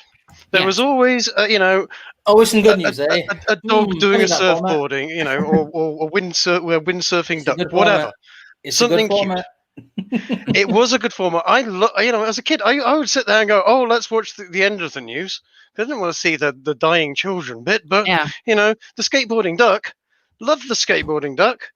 Bring back. I mean, you still get it. It's still there. It's just a Twitter account or a YouTube channel with lots of cats. Yeah. But it's not the same. So you've got to go out of your way to look for it. It's no longer being put into our, actually into our screens at home. Like earlier I mentioned about COVID, and the BBC reporter just saying, we're all scared, whilst you're being shown dead bodies in a morgue. It's like, what better way to terrify the nation than having what is supposed to be one of the most respected news outlets pumping out fear like that. Also, I agree, bring back Keith the Jock nationalism. Yes. But I think a lot is because I have been burnt out. And it's no secret I've been burnt out with kind of making content. And I've been looking at ways of kind of doing things that are like kind of more enjoyable. Like, the things that I actually do enjoy in life. Because there is a hell of a, politics is shit, but life still kind of goes on. And there's still a lot about living, which is great. There's still, I watched Soul on Disney Plus a couple of weeks ago. The new Pixar film. And that was a film that kind of made me think a lot about life. Because I do love Pixar films. I think they're very, very clever. And my favorite ones are normally the ones that make me feel all really emotional, like Up or Coco. But with Soul, it didn't make me so much emotional, but it made me think a lot about the meaning of life, and it's the small things in life that are kind of most enjoyable, and that's what makes life kind of worth living. And when you hang up so much about politics, especially the kind of content that a lot of us put out and a lot of my friends put out on YouTube, but a lot of it is kind of talking about politics. And yes, it is something which I'm always going to have an interest in because I'm genuinely fascinated by it. At the same time, it is unbelievably negative, and it just kind of fills you with almost nothing is really worth it because all of this is just a losing battle at this point. There's nothing that we can do with COVID. We're just going to be losing more and more rights. Like I said earlier, I don't think we're ever going to, I think lockdowns are going to be with us forever. At this point, I don't think we're ever going to fully get our freedoms back. I don't think that, even in a year or two, this channel could even exist because it could be yeeted due to, sensitivities or whatever. And all of this just kind of really breeds a toxic mindset. And I think a lot of people are probably feeling it as well. Just kind of feeling really burnt out on everything. But then you still have people, and I've noticed this especially a lot on the right when it came to, the riot at Congress the other week when they were being like, oh no, you have to make a list of the people on the right who are condemning the riots because they're traitors. They need to be fighting for Trump and that. And it's well, no, actually, kind of just let people burn out if they want to, and kind of give them a break. They don't have to be on the barricades. Extremely weird mindset, in my view. It is, but there was a lot of people who were pushing it, and it was just really, really annoying. Thing is, there's got to be a mix because you can't just. If everyone stops talking about politics, if everyone stops taking their eyes off the ball, horrifying things happen without anybody noticing. I've said this before, I've been moaning about conspiracy theories for a large part of my adult life. Most of them have proved to be true. And for the longest time, I've been told I'm a nutcase by people at the time for, bringing these factors up. But at least there is some vindication, and I did try to say something. At least there's somebody out there, be it a voice in the wilderness. But if you don't say something, are you then becoming a little bit complicit? But at the same time, there's an awful lot of the birds still sing. You wake up in the morning and the sun's out, the birds are singing. Enjoy a nice walk outside, and take what simple pleasures there are in life and revel in them, because it's still a wonderful world out there. I still have very nice chats with the nice guy and lady that run the local corner shop, and we have a good natter and a laugh. There are still a lot of good people in the world, and it kind of makes it worth fighting for. Yes. No, I agree. And I'll admit, I do kind of feel a bit of a responsibility on myself to carry on as well. Like, from my own kind of position as a trans woman or whatever. Fuck. As a trans, But as a trans woman who's like kind of who leans on the right, as someone who is skeptical of trans activism, like especially online, voices like mine really are very few and far between nowadays. A lot of the trans people who used to speak out against kind of woke craziness have actually now gone woke themselves. Others have left the platform because they've been harassed or they just kind of burn out massively. And so I don't want this to kind of sound like I'm bigging myself up, but at this point, and this is a really sad fact, I am probably one of the biggest names on YouTube that actually speaks as a trans person against the craziness that comes out of the community. And I'm someone that only has 40,000 subscribers. That's how few voices there are discussing these issues. There's Blair White, and that's basically it now. When it comes, there are channels which are smaller, but they don't get much in the way of coverage. I mean, there's people that are there, but the algorithms aren't kind to them. I know my friend Mars has been plugging away at YouTube for years at this point, and has kind of found it difficult to really kind of get his foot in the door without just becoming a target for bread tubers.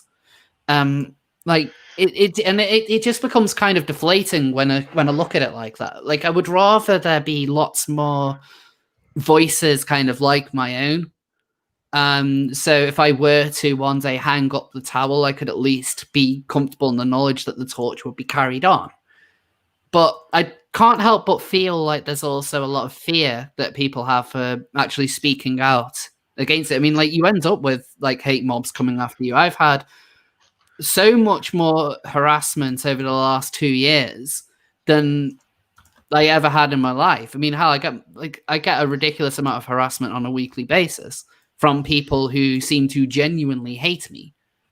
And that kind of thing it does become emotionally exhausting. These people aren't there to kind of have an honest discussion. They're not there to, kind of negotiate or anything. All they want is for a complete capitulation and for you to basically shut up and get in line. That's what they want. That's what their end game on all of this is.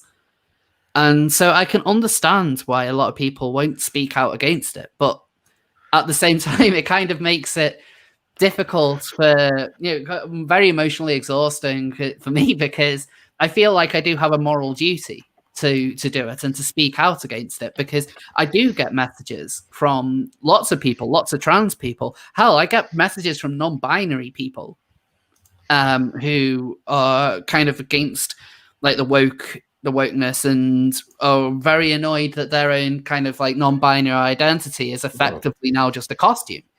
These are real things, but again, nobody wants to speak out because they see how much, when you put your head over the trench, they see the amount of flack that you get. And so you then kind of got to kind of weigh that up with everything else which is going on in the world and just kind of deal with all of that wave of negativity that does take a massive toll on your mental health. But then, like, you kind of almost feel like there's no point anymore. I mean, the other side has really got their foot in the door. By the time they realize they're making a mistake, it's going to be way too late, because they don't seem to understand that a lot of people are very bemused and kind of annoyed with the aggression that comes out of the trans movement, which is almost completely unchecked. And that's eventually going to swing back and bite them massively. And they just don't seem to care. They seem to be happy with saying that, you know, we're living in a genocidal time for trans people, because like a tiny, tiny fraction of trans people are murdered outside of the UK. You know, specifically referencing Jim Sterling there. It's him as a non-binary person who's non-binary because he put on a wig. That's such a joke, yeah. And his view is like potato. Yeah, and his view is like, oh no, the UK press is like genocidal, and the British government is genocidal against trans people. It's like, how can you expect? Like, I understand a lot of where trans activists can come from when they make their flippant arguments, and I think a lot of it comes from fear. I think that there are some people who really kind of get whipped up into a fear frenzy and are genuinely fearful that one day the government's going to barge into their house and ban them from using their own bathroom. Like, I do think that there are people with genuine fear, and that's why they kind of go hard in. Into them, though. A lot of that fear is it's irrational fear. It's not an irrational concern to have. Yeah, like the big example for me from last year was when they worried about trans bathrooms in the UK, saying that the government was going to be bringing in legislation that would ban people from using like a trans woman from using a women's bathroom. There was never any evidence for that outside of one comment in a Times article, and as a result of that, there were protests. There was like petitions made. Nothing ever came of it. Like this law was never put in. But rather than sit back and admit actually there was no evidence, instead you just have commentators being like, "Oh, my friend's friends told me that this was going to happen." So like source, dude, trust me. Well, the problem, a lot of people are just disengaged is the problem. Yeah, a lot of people don't want to talk about any of it at all. They just want to. Like I said, a lot of people are disengaged from the COVID stuff too. They're living their lives as normally as they can, and they're just trying to ignore all of this that's going on. Like people they've got fatigue. Yes, they've got fatigue on a lot of issues. They've got fatigue on the trans stuff. They've got fatigue on all of it. Yeah, and it doesn't factor into their lives. They just don't care. Yeah, and I'll be admitting, I'm fairly fatigued on a lot of it now. I mean, there's definitely things that are going to be interesting to talk about, and I've been reading a lot on things like the queer theory and stuff, and that stuff's fucking draining.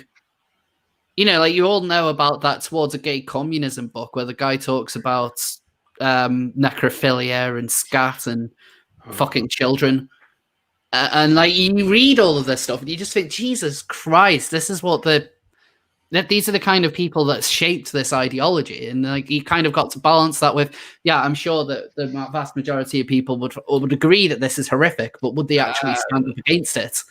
The problem with a lot of that stuff is that a lot of it has been used out of context to justify a lot of stuff. Like no one will admit it, but like Towards the Queer Economy it's a pivotal text for a lot of people on the left. It is, and it's it is considered like one of the kind of founding stones of queer ideology, and in fact things like pro-pedophilia comments are very common all the way up to the early 90s.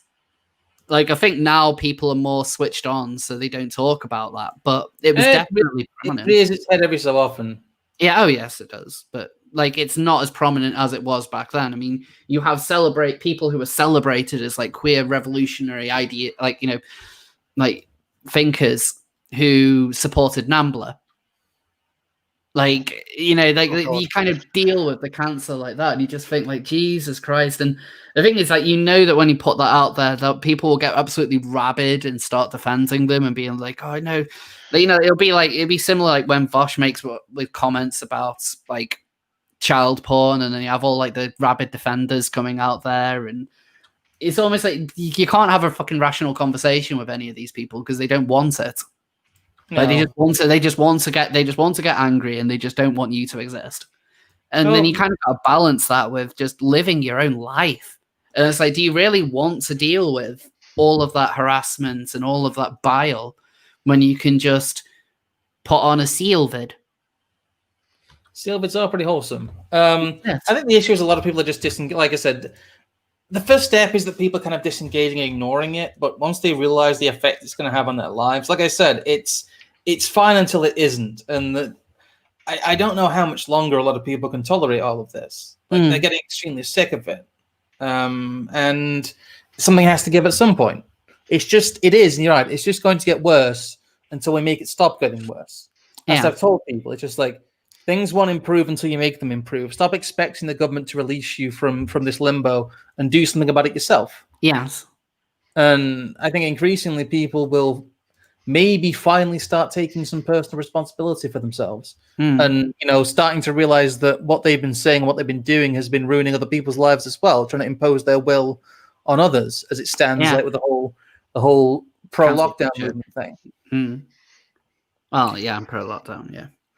But I think it's kind of important to get that balance then of having your, actually kind of being politically active, but then I don't want it to just be like, oh yeah, have some you time or whatever. But when you say like kind of disengages, I think it's perfectly fine to disengage for like a couple of months, even a couple of years if needed, because you still ultimately you have to focus on yourself first. I'm not saying like go completely put your head in the sand and just ignore everything which is going on, but if you put too much focus on it all when there isn't necessarily loads that you can do as an individual, like it is yourself mad, you do. You drive yourself absolutely insane.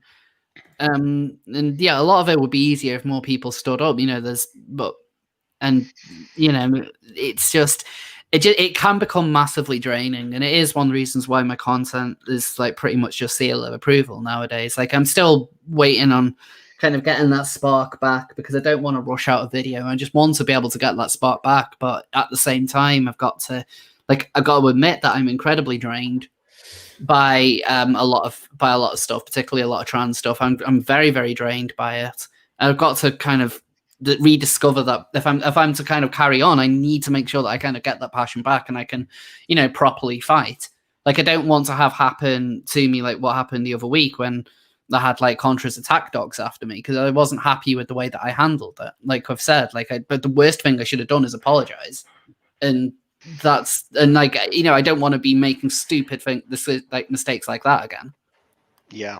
Yeah, well, this is it. Apologizing to them is as you know, the worst. It's literally the worst thing. Yeah, like that. I mean, that was like that's what kind of thing. Like, I'm actually just annoyed at myself for the way that I handled that. Like, I shouldn't have acted in that way. But like, I want to make sure that I'm kind of coming at this when I'm fully refreshed, and I'm not going to be making, I still don't think I should have said what I said, but at the same time, I definitely shouldn't have apologized, and like, I should have.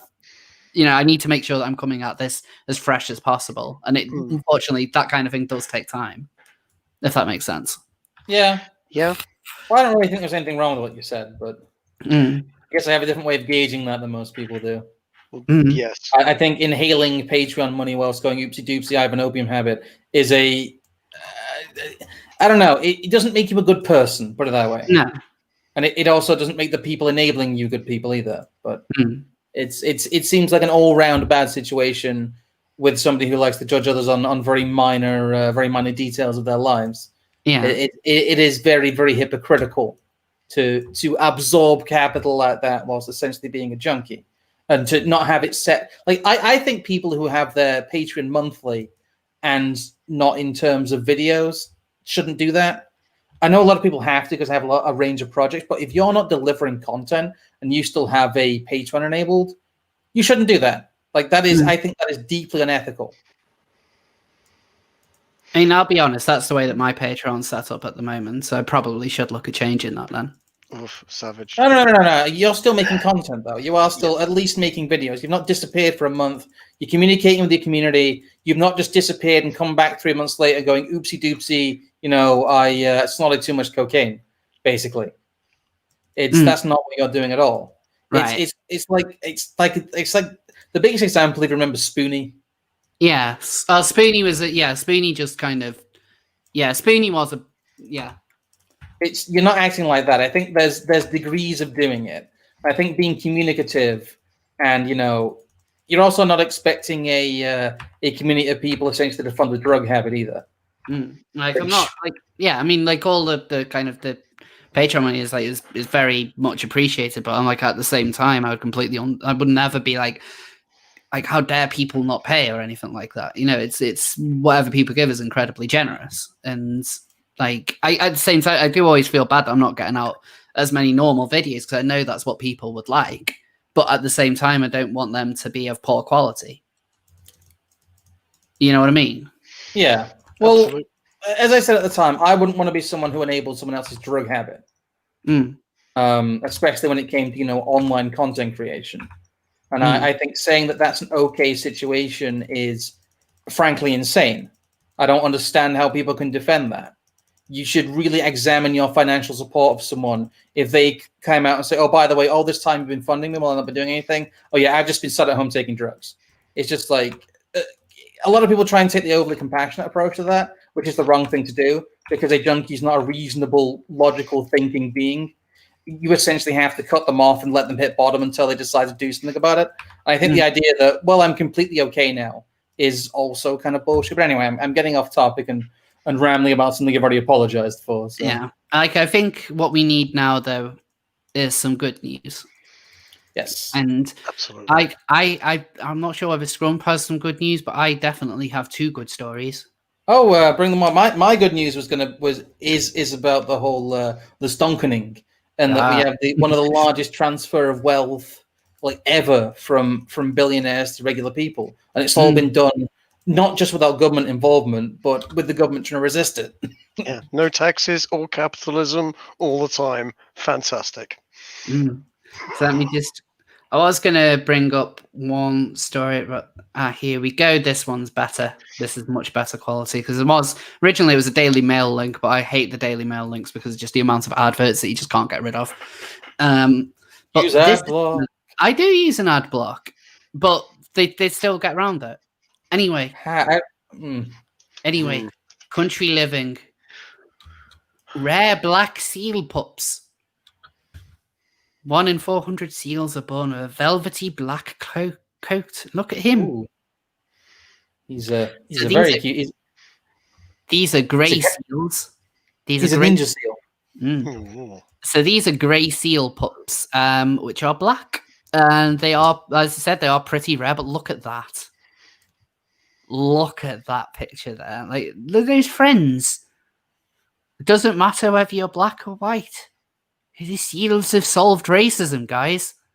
They did it. We did it, guys. The seals have solved racism. And look, and there's another one next to a book. Oh, dear. I'll start singing Ebony and Ivory in a minute. Nobody wants me singing. I look at them. Like, I just the fact that there's like so many of these seals being born. Like, I really love the look of a black seal. Like, there's just something really lovely about like their velvety coat, and it's good that these seals are thriving as well. And there's more of them out there. Seals always remind me of Labrador puppies. Well, black seals especially. They're very dog-like. Yes. Yeah. But so seals are basically like dogs of the sea. Speaking of seals, another seal story: Felix Stowe seal released from fishing net. So here's a harbour seal. So this is a different kind of seal to the one from before. Harbour seals are a lot smaller. And he got himself stuck in a net, which wasn't very nice. But someone actually went and rescued him. And so the lad got free. And then he headed back to sea for some fish. And see, like, that's a nice story. Someone saving a seal. Like, like this person, I don't think it gives a name. It just says volunteer. Like, Well, thank you, Anonymous One. You saved the seal.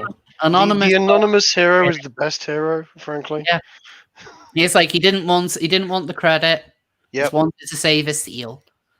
And as a result, the seal is now free and healthy, and it could have been a really bad situation, because seals do often get themselves stuck in nets, like fishing nets, and like discarded plastic, like those kind of plastic rings can often get stuck around their necks, and it can cause severe injuries around their necks, which can get infected, and as a result, they can die.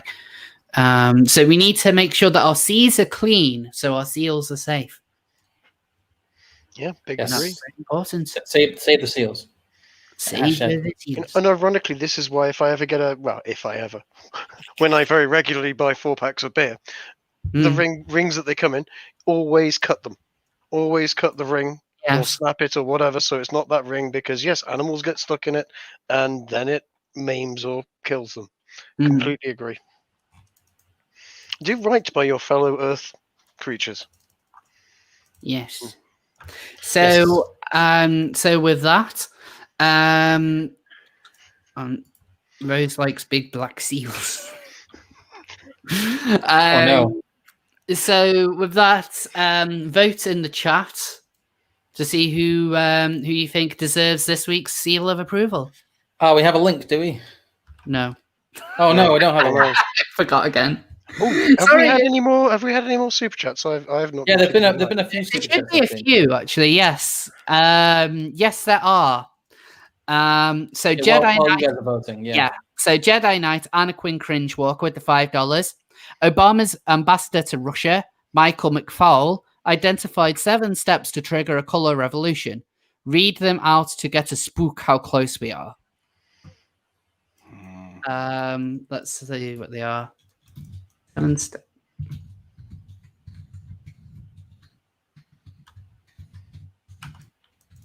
Isn't something I heard of before. Basically, it's what's happening now. Long story short. So let's see. It's very Bezmanov-esque. It's very Uncle Bez. Right. Okay. So I think I found one. So information explosion is stage 1. Stage 2, mass demonstration of people dissatisfied with the authorities. Stage 3, general protest. Stage 4, sharpening protest, which is to conduct unauthorized protests across the country, to start arrests of participants, provocation against the authorities to intensify the protest. Stage 5, radicalization protest. Stage 6, international pressure. And stage 7, the crack of power. So where would you say that we are at the moment? Well, the problem is that, like, it's not the communists who are dissatisfied and loud at the moment. It seems to be the normal people, and especially the people on the right. So they seem to be wanting some sort of color revolution, but on the right, which is not good for them. No. Like I said, they are fostering the exact conditions for some kind of revolution. Yeah. And I think we're kind of at almost the radicalization stage here now. There's a lot of people who are unhappy, but they don't think they can express that through normal means. Zurindu, I love saying that name. Zurindu with the 5 New Zealand dollars. Time for a sea shanty. Soon may the Tendi man come to send our rocket into the sun. One day when the trading is done, we'll take our gains and go. Yes. And S. Smith with the €5. I'm up for more tales from the archives of the humble water filter merchant. And how's Mr. Fisherberg doing? That's a reference to our stream. Will the Infinite Crab Bucket saga may continue? There are extra things. Although I'm thinking tomorrow we delay the 2 streams we had planned and just do a Stonks stream, because I think we can do a whole stream about Stonks. I also want to actually give a sane explanation of how shorts work, because the one I gave today was terrible. So I'm going to try and write something down that's a bit easy to understand. Right. So how's the voting going? Let's see. So let's kind of go through and see what we have. So scrump, rose, scrump, trig. So I would say it looks like a draw between me and Scrump, but like a few more people vote in the chat if you can. Let's see if we can get a clear winner. Come on, guys. You know, democracy doesn't work unless you participate. Right, so we might as well just play ourselves a seal. Oh, yes, the seals. Ooh, what seal is that?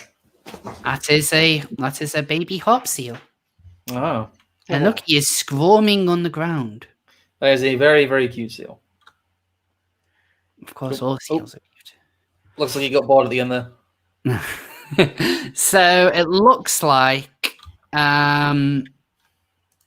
let's say it looks like it could be like everyone won. There's like Trig's got a load of votes, but then I got a load of votes. Everybody wins. Yeah. Yeah. Yeah. Sorry, it's a bit of a cop-out. So with that, I think we've come to the end of the show. So Scrump and Trig, you have a stream on tomorrow, don't you? We do. We'll be streaming about Stonks, I think, because there's so much else to say about the Stonks. And it's a fun subject anyway. And I'll be able to tell some good stories because a whole bunch of people I know have made a whole bunch of good money off this too, which is good. I know a few people who are reeing as well, which is even funnier. Yes. So with that, I think we'll call it a 90th. So seal of approval will return next week. As I've been saying, I'm trying to get video out when I'm like as soon as I'm able to make something I'm really happy with the quality of. The seal of approval will continue on a week-by-week basis. Please follow me on Minds, more so than Twitter, because I want to get a lot more followers on Minds. I think I want a lot more people moving over there because it is a much nicer place. Yep, same. I'll be over there too.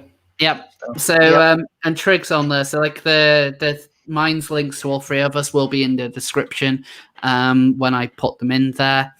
But otherwise, thanks everyone for tuning in. Thank you all for the super chats and all your general support and the lovely messages which you've given me. And we'll see you all next time. Bye. Bye. Bye.